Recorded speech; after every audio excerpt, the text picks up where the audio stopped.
오늘은 출애굽기 15장 22절에서 27절까지 말씀을 함께 보겠습니다. 모세가 홍해에서 이스라엘을 인도하매 그들이 나와서 수르 광야로 들어가서 거기서 사흘 길을 걸어서나 물을 얻지 못하고 마라에 이르렀더니 그곳 물이 썩어 마시지 못하겠으므로 그 이름을 마라라 하였더라. 백성이 모세에게 원망하여 이르되 우리가 무엇을 마실까 하매 모세가 여호와께 부르짖었더니 여호와께서 그에게 한 나무를 가리키시니 그가 물에 던지니 물이 달게 되었더라. 거기서 여호와께서 그들을 위하여 법도와 율례를 정하시고 그들을 시험하실세 이르시되 너희가 너희 하나님 나 여호와의 말을 들어 순종하고 내가 보기에 의를 행하며 내 계명에 귀를 기울이며 내 모든 규례를 지키면 내가 애굽 사람에게 내린 모든 질병 중 하나도 너희에게 내리지 아니하리니 나는 너희를 치료하는 여호와임이라. 그들이 엘림에 이르니 거기에 물샘 12과 종려나무 70그루가 있는지라. 거기서 그들이 그 물 곁에 장막을 치니라. 아멘.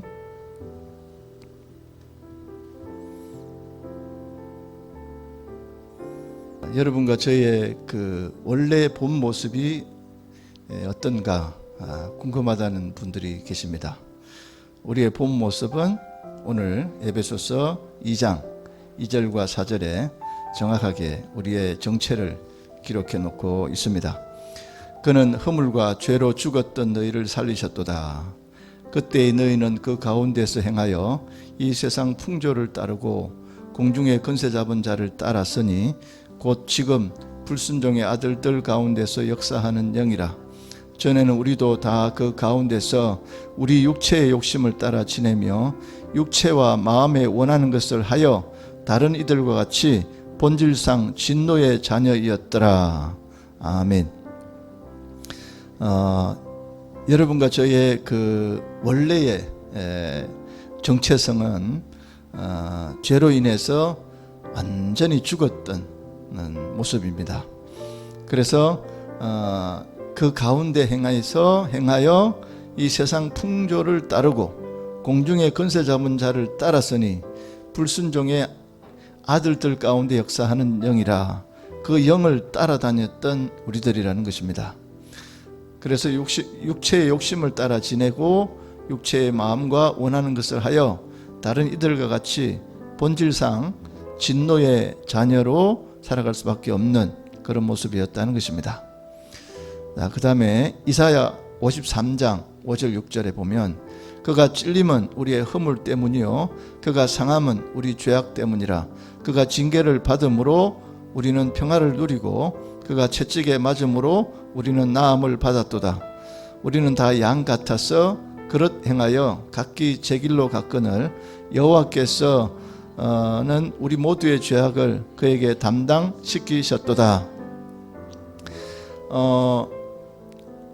우리의 죄 때문에 그러면 아까 우리 정체성은 완전히 죄로 인해서 죽었던 우리들인데 그러면 거기에 머물러 있으면 우리는 희망이 없습니다. 그렇지만 우리의 희망과 소망은 예수 그리스도께서 친히 이 땅에 인간의 몸을 입고 오셔서 우리를 위해서 죽어주시고 또 그 몸을 직접 십자가에 달려서 제물이 되어 주심으로 인해서 상하고 찔림을 받고 채찍에 맞아서 우리는 그것으로 인해서 나음을 입었고 또 이 평화를 누리게 됐고 나음을 입게 됐고 치유함을 받게 됐다 하는 것을 우리 성경 말씀에서 우리에게 규정해 놓고 있습니다. 선포해 놓고 있습니다. 그러므로 우리는 이 부분을 정확하게 나는 죽었던 죄 중에서 사형받았던 죽었던 정체성을 갖고 있었는데 이제는 예수님이 나 대신에 십자가를 지고 찔리고 상하여서 여러분과 저를 낫게 했고 평화를 누리게 했다. 분명하게 기본적인 거지만 분명하게 다시 한번 상기시켰으면 좋겠습니다. 그 다음에 야고보 5장 15절에 믿음의 기도는 병든 자를 구원하리니 주께서 그를 일으키시리라. 혹시 죄를 범하였을지라도 사하심을 받으리라. 우리의 모든 죄를 예수 그리스도가 짊어지고 가셨기 때문에 이제 그 권세를 우리에게 주셨어요. 손을 언정정 놨고 또 그 귀신을 내쫓고 또 묶인 자를 풀어주고 안전병기를 이렇게 세워주는 그 권세가 여러분과 저에게 있다는 거. 그래서 이 세상의 어떤 것도 우리의 이 예수님의 이름으로 나아가면 세상이 감당치 못하는 그러한 모습이 되는 것입니다. 믿음의 기도는 병든 자를 구원하리라. 구원하리니 그 말은 치유해 주겠다는 것입니다. 주께서 그를 일으키시리라. 네. 자, 그 다음에 마가복음 5장 34절에 예수께서 이르시되 딸아 내 믿음이 너를 구원하였으니 평안히 가라. 내 병에서 놓여 건강할지어다. 주님이 혈루증 12년 동안 혈루증 앓았던 이 여인에게 이렇게 선포해 주었습니다. 예수님 옷에 손만 대어도 낫겠다는 믿음으로 나아가서 예수님께 타치하고 그랬더니 예수님께서 그를 친히 치유해 주셨습니다. 딸아 내 믿음이 너를 구원하였으니 평안히 가라. 내 병에서 놓여 건강할지어다. 이렇게 주님이 선포해 주심으로 인해서 그는 육신도 깨끗하게 치유됐을 뿐만 아니라 영혼도 구원 얻는 전인적인 치유를 받았던 것입니다. 예레미야 33장 6절에 그러나 보라 내가 이 성읍을 치료하며 고쳐 낫게 하고 평안과 진실이 풍성함을 그들에게 나타낼 것이라. 예레미야 33장 6절에서 이 성읍을 치료하고 낫게 하고 평안과 진실이 풍성함을 나타내게 할 것이다. 이렇게 말씀하고 있습니다. 그 다음에 말라기 4장 2절에 내 이름을 경외하는 너희에게는 공의로운 해가 떠올라서 치료하는 강선을 비추리니 너희가 나가서 외양간에서 나온 송아지같이 뛰리라. 그렇게 말하고 있습니다. 그러므로 이제 여러분과 제가 하나님 앞에서 확신 있게 선포해야 되는 것은 나는 치유함을 받았다. 한번 따라해 보십시다. 나는 치유함을 받았다. 네, 나는 치유함을 받았다 하는 그런 확신을 가지고 살아가야 되는 이유가 바로 거기에 있는 것입니다. 자, 요즘 그 코로나 시대라 개그 프로그램들이 하지 않다가 요즘에 개성자라는 프로그램이 인기를 끌고 있습니다. 자, 그 프로그램 중에서 이런 코너가 있더라고요. 나는 나고 너도 나다. 너는 나다. 이런 프로그램이 있습니다. 나는 나고 너는 나다. 뭐 이런 프로그램인데 저는 그걸 보면서 이게 뭔가 메시지가 있긴 있다. 이 부분에 그 부분 멘트에 우리가 자신을 잃어버리고 사는 사람이 있구나. 그래서 자기 자신을 분명하게 정체성을 알고 찾아야 되는데 자기를 잃어버리고 사는 사람이 있다는 거예요. 내가 누군지도 모르고 사는 사람들이 많다는 것입니다.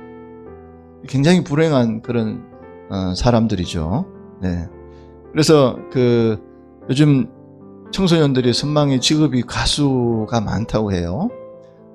그런데 인기를 끄는 대중적인 그런 영광을 추구하는 그런 가수들이 많은데 그렇게 살다가 이제 예수 그리스도를 영접하고 복음송을 부르는 그런 복음성가 가수로 전향한 경우가 많이 있습니다.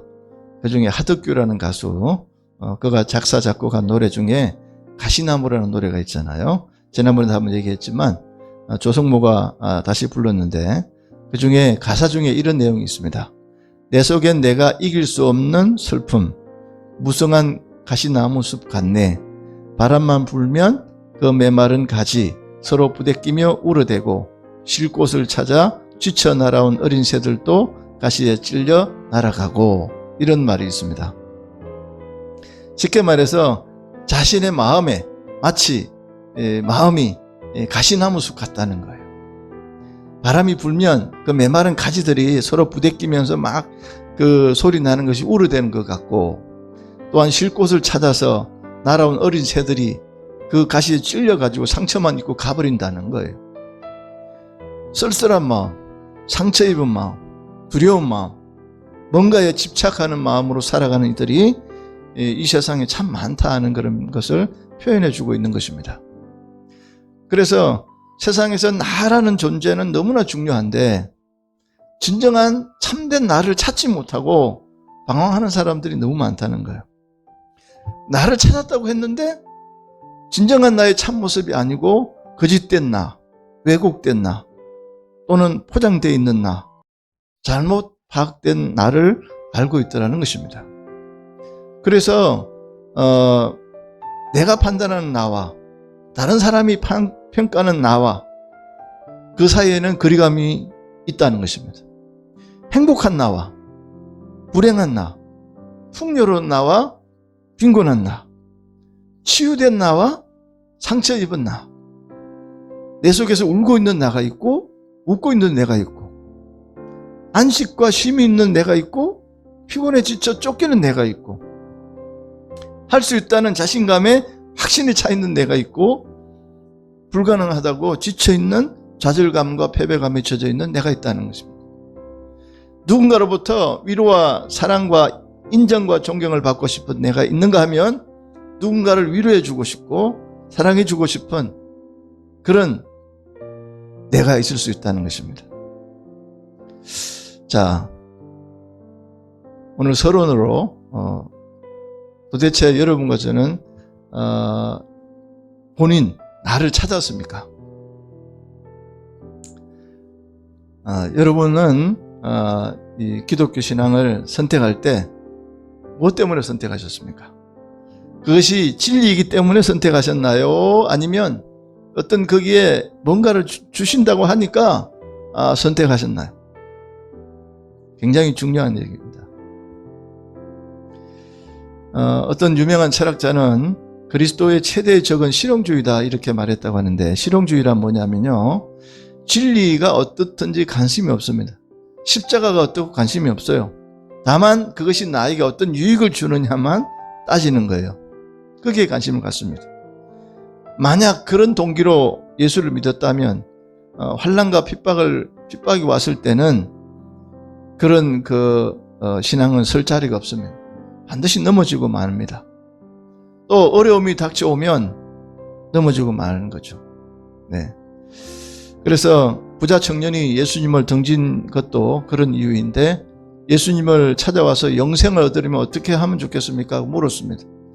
가서 내가 가진 걸 팔아서 가난한 자들에게 나눠주고 와라 하고 주님이 말씀하셨을 때 그는 울상을 짓고 근심하면서 돌아가 버렸습니다. 왜냐하면 그는 재산이 많았기 때문인 것입니다. 예수님을 믿으면 좀 더 버는 걸로 알고 있었는데 거꾸로 그걸 내놓으라고 하니까 자기는 맞지 않았던 거죠. 그리고 도망가 버립니다. 자, 이 부자 청년의 모습이 여러분과 저의 모습 안에는 없습니까? 아니, 아까 말했던 나가, 그런 내가 내 속에 있을까 없을까 한번 고민해 볼 필요가 있다는 것입니다.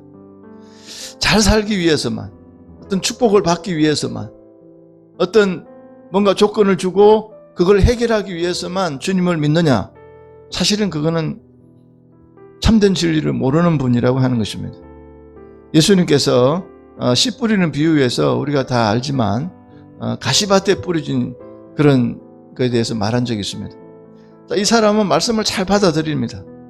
그러나 말씀이 자라나지만 열매를 맺지 못하게 가로막는 장애물이 있습니다. 그것은 바로 세상의 염려와 재리의 재물의 유혹이라는 것입니다. 자, 정리해 보면요, 말씀이 뿌려지자마자 사탄에게 뺏기는 경우가 있습니다. 둘째로 말씀이 뿌려진 다음에 싹이 나기는 하지만 뿌리가 없어서 도중에 말라버리는 경우도 있습니다. 그 다음에 조금은 자랐지만 열매를 맺지 못하는 경우도 있다는 것입니다.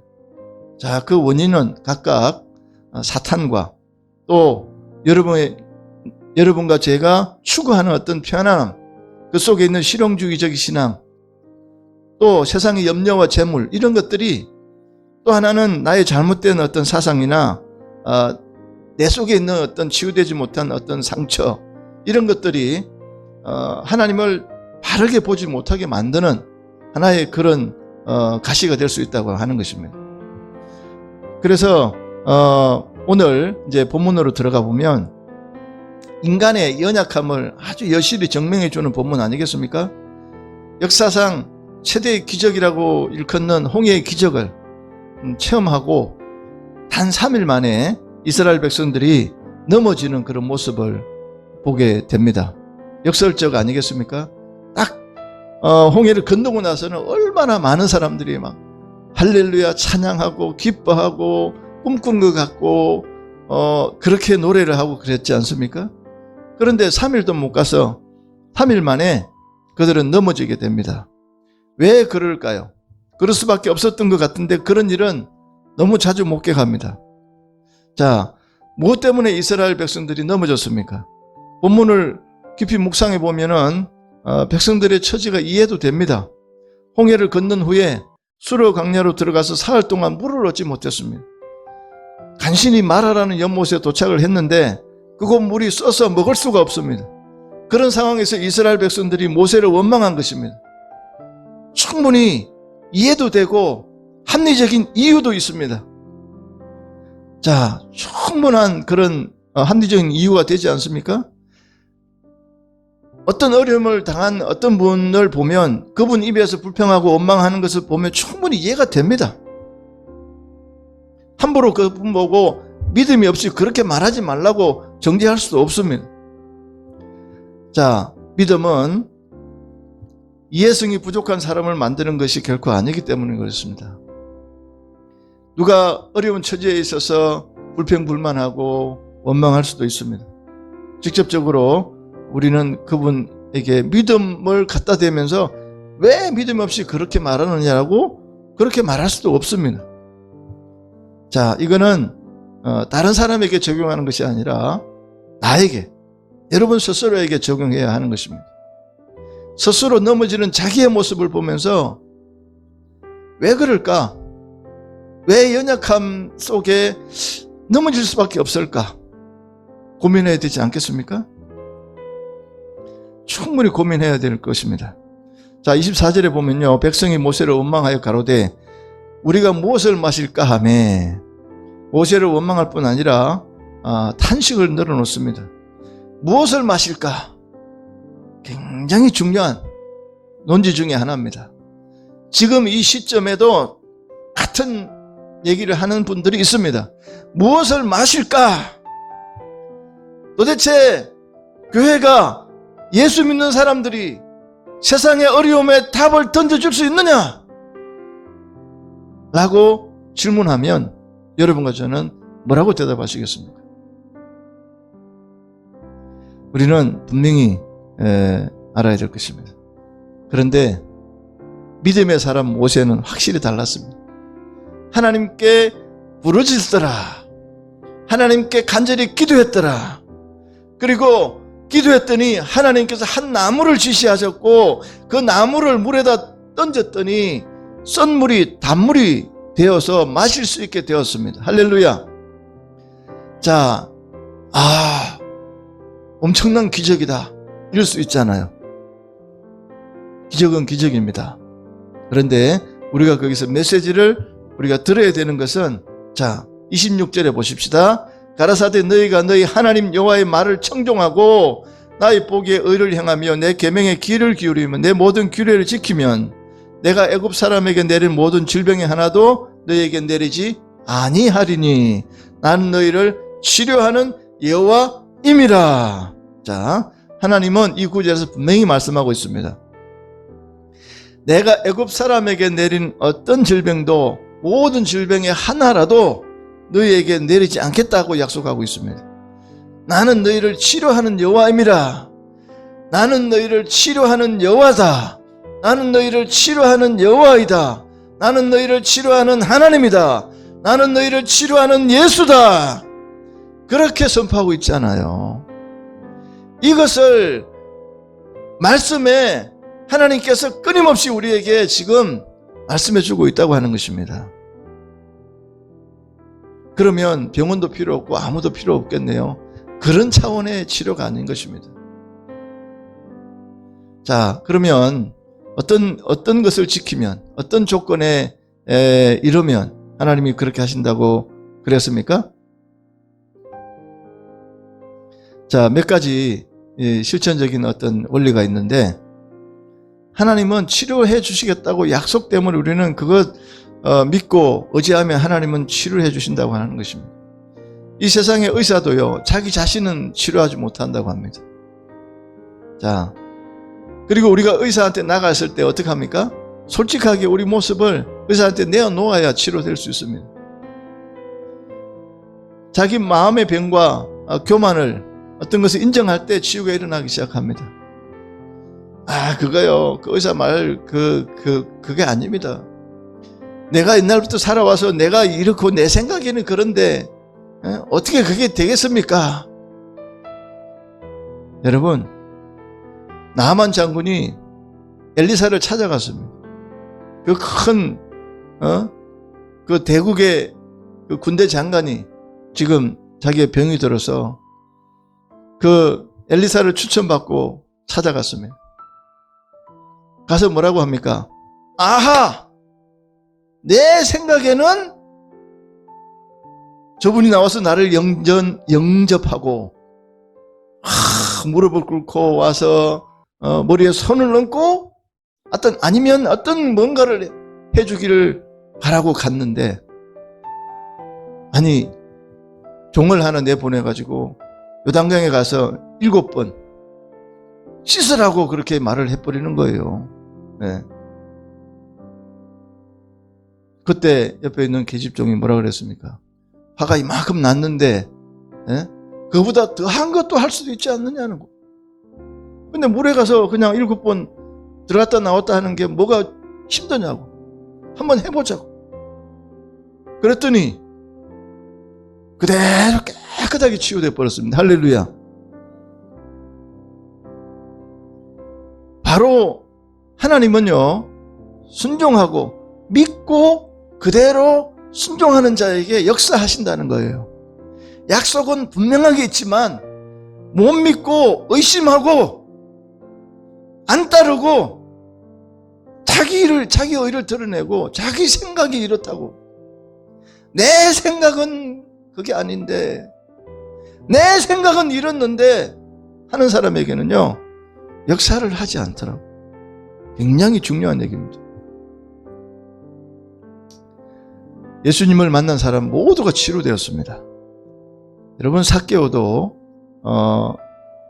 예수님을 영접하고 그 컴플렉스, 키가 작은 컴플렉스에다가 세상에 자기가 나가서 당당히 살아가지 못하는 그런 모습의 그 모습을, 평생 치유받지 못한 그 모습을 예수님을 딱 만나고 난 이후에 너는 아브라함의 자손이야, 그 말 한마디에 그는 모든 것이 다 지금까지 쌓아왔던 모든 마음의 짐들이, 모든 마음의 질병들이 다 사라지고 다 치유되었습니다. 할렐루야.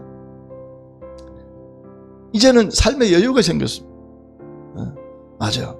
누가 나를 키 작다고 놀려도 이제는 웃고 넘길 수가 있어. 그렇게 되는 거 이제.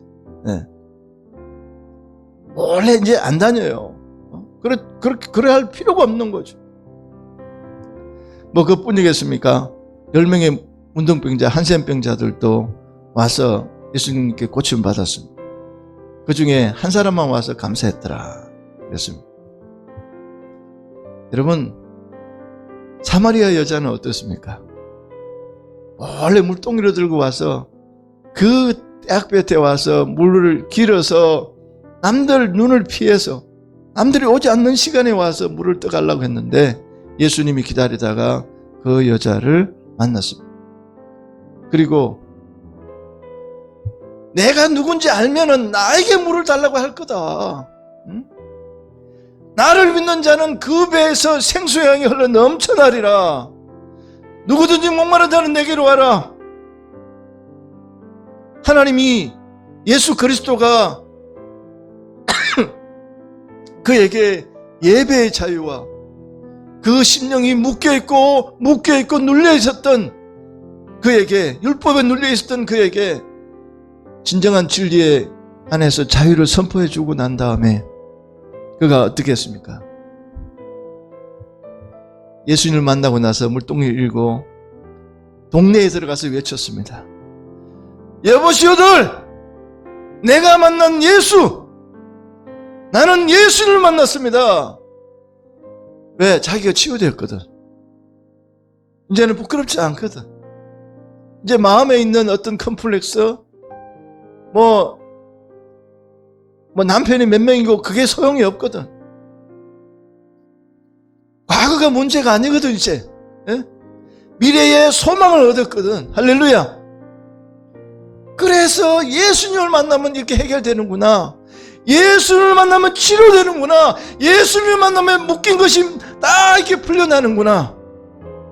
그리고 동네에 들어가서 외치고 다녔다는 거 아니겠습니까? 그뿐이겠습니까? 예수님 직접 만난 사람만 그런 게 아니라 오늘날 여러분과 저도 마찬가지고, 베드로와 요한이 가다가 성전에 앉아서 그 구걸하던 그 부모 뭐라 그랬습니까? 나에게 은과 금은 없지만은 나사렛 예수 그리스도 이름으로 명하노니 일어나 걸어라. 그랬더니요, 발과 발목에 힘이 촥촥촥촥 생겨가지고 그가 일어나서 치유받았습니다. 할렐루야. 예수님의 이름만 갖다 대도 치유되더라는 거예요. 그래서 나중에는요, 그 성령 충만하고 예수님을 전하고 복음을 전했던 사도 바울의 손수건만 갖다 대도요, 병이 났잖아요.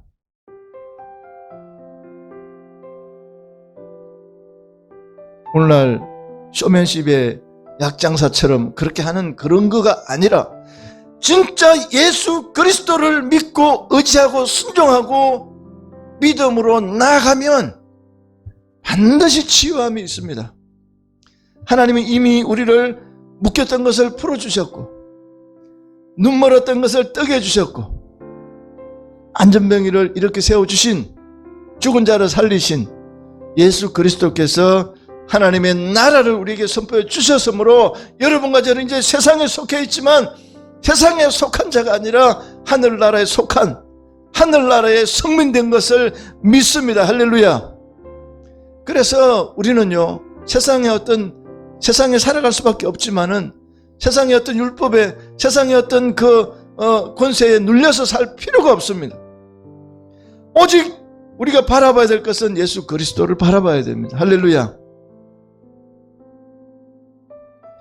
오늘 본문은 사람들 불평하잖아요. 근데 여러분과 저는 이제 감사하는 삶으로, 감사하는 삶이 얼마나 중요한지. 여러분, 원망과 불평은요, 우리 질병의 선풀이가 될 수 있어요. 그러나 감사를 하면 그런 것들이 다 도망가요. 체질적으로 나는 어릴 때부터 감사를 몰라, 그런 사람은 한 명도 없어요. 오직 예수를 만난 사람은 전부 감사해야 돼. 범사에 감사하라. 항상 기뻐하라. 범사에 감사하라. 쉬지 말고 기도하라. 이것은 그리스도 예수 안에서 너희를 향한 하나님의 뜻이니라. 하나님께서 우리에게 그렇게 살기를 원하신다는 거죠. 엄청나게 중요한 것 아니겠습니까? 그래서 복된 사람은요, 이 감사의 기회를 잃어버리지 않습니다. 솔로몬의 1000번제도 정성과 감사를 드렸던 것이고요. 네.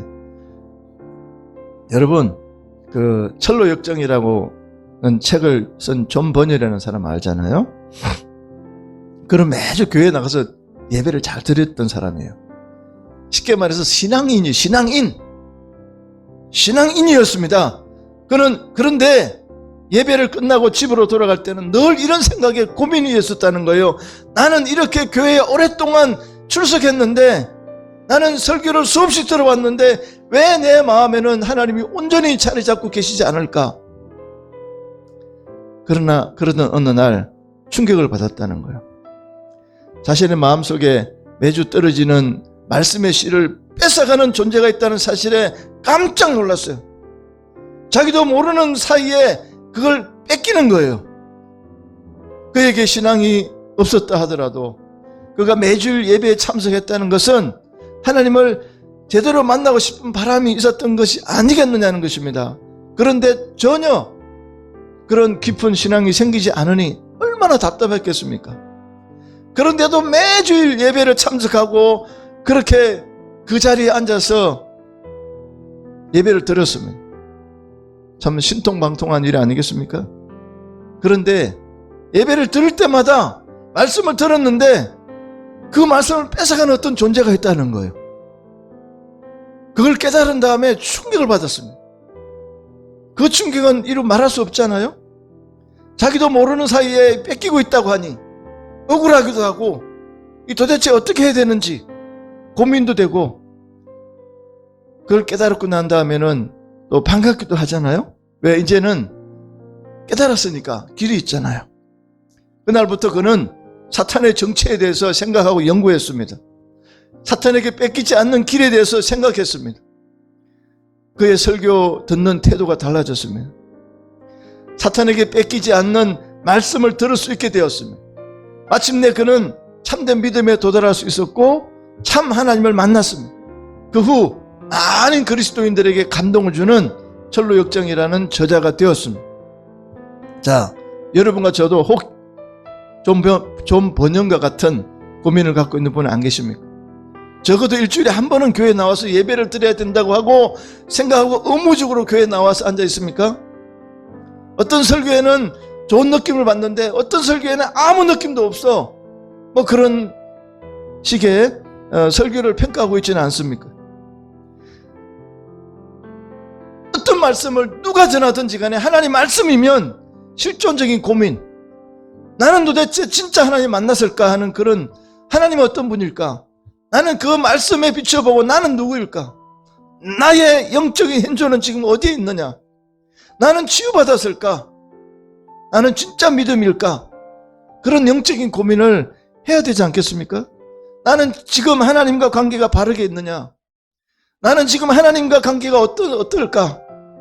이거를 좀 생각해 봐야 되지 않겠습니까? 그렇게 고민하다가 설교가 끝나고 축도가 끝나면은 그냥 다 없었던 걸로, 또 그리고 다람쥐 쳇바퀴 돌듯이 그렇게 살지는 않느냐는 것입니다. 여러분과 저는 이 신앙의 표현이 언어로 나타나야 되는데 그것이 바로 감사라는 것입니다. 그래서 항상 감사, 그 다음에 희망적인 말, 이걸 해야 된다고 하는 것입니다. 아까 말씀드린 대로 치유받은 사람들이 공통적인 특징이 있더라고요. 믿음이 있었습니다. 네, 믿음이 있었어요. 네. 소경이 주님을 만났습니다. 실로암 물가에 가서 씻으라고 했을 때 가서 순종했더니 그는 깨끗함을 받았습니다. 네. 진흙을 이겨서 물에다가 이렇게 눈에다가 이렇게 발랐더니 가서 나았습니다. 분이겠습니까? 병든 신하가 있었습니다. 예수님께서 지금 나았다고 했더니 선포하는 말을 듣고 갔더니 돌았을 때 그 시점에서 나아버렸습니다. 여러분, 우리 일상 속에 불순종이 얼마나 많은지 아십니까? 의심이 얼마나 많은지 아십니까? 설교를 들으면서도 의심하고요. 내가 믿는다고 했는데 또 의심하고, 예. 그러나 믿을 수밖에 없는 환경을 계속 주는 하나님이 있는데도 우리는 의심할 때가 있습니다. 그러나 그런 위기는 바로 기회일 수가 있다는 것입니다. 야고보 5장 15절에 믿음의 기도는 병든 자를 구원하리니 주께서 일으키시리라. 혹시 죄를 범하였을지라도 사하심을 받으리라. 여러분, 백부장의 믿음이 뭐라 그랬습니까? 주님, 말씀만 하시옵소서. 오시지 않아도 돼요. 말씀만 하시면 됩니다. 말씀하시면 됩니다. 주님 뭐라 그랬습니까? 이만한 믿음을 만나보지 못했다. 엄청나게 주님이 놀래가지고 칭찬해 주셨지 않습니까? 한 가지만 더 말씀드리고 마칩니다. 엘리야는 바알과 아세라 선지자들과 싸웠습니다. 거기에 반드시 하나님은 살아계신다. 하나님은 살아계시고 하늘에서 불을 내려줄 거다. 너희 신과 우리 하나님과 한번 누가 불을 내리나 한번 해보자. 여러분, 확신이 있고 믿음이 없으면 1대 800인데 어떻게 싸우겠습니까? 그러나 바알과 아세라 신을 믿는 그들은 하루 종일 자기들 신을 부르고 난리를 쳤지만 불이 내리지 않았습니다. 왜? 바알과 아세라 신은요, 그거는 모형입니다. 모형. 생명이 없습니다. 그러나 살아있고 영원하시고 지금도 역사하시는 그 하나님께, 아브라함의 하나님, 이삭의 하나님, 야곱의 하나님이여, 지금 불을 내려서 하나님의 살아계심을 나타내 보여 주시옵소서. 고랑을 파고 물을 갖다가, 불이 얼마나 내릴지 모르니까 물을 갖다가 부었어. 그런데도 하늘에서 불을 내려가지고 다 태워버립니다. 할렐루야. 그것이 바로 믿음 아니겠습니까? 지금은 아무것도 보이지 않아요. 없어. 그러나 하나님 말씀을, 진리를, 생명을, 그걸 믿고 나아가면 치유함이 있고 역사가 나타나고 귀신이 나가고 여러분과 저에게 기적이 나타나고, 우리 삶의 기적이 바로 그런 거라는 것입니다. 평생 동안 이후에는 그런 삶을 살기를 예수님의 이름으로 축원합니다.